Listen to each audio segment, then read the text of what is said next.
Hello!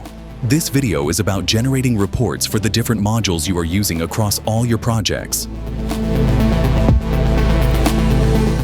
On the main menu, click on Reports.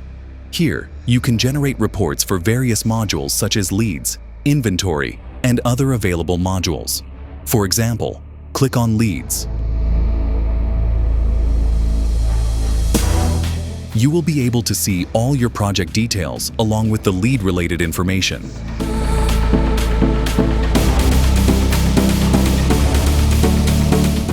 To export the report, select all the required projects and click on Export.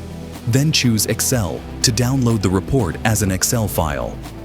If you want to automate this report and receive it directly via email on a daily, weekly, or monthly basis, you can enable report automation.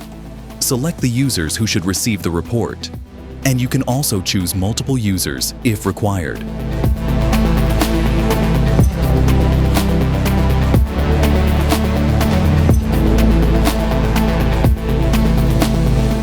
Once done, click on Save to enable the report generator.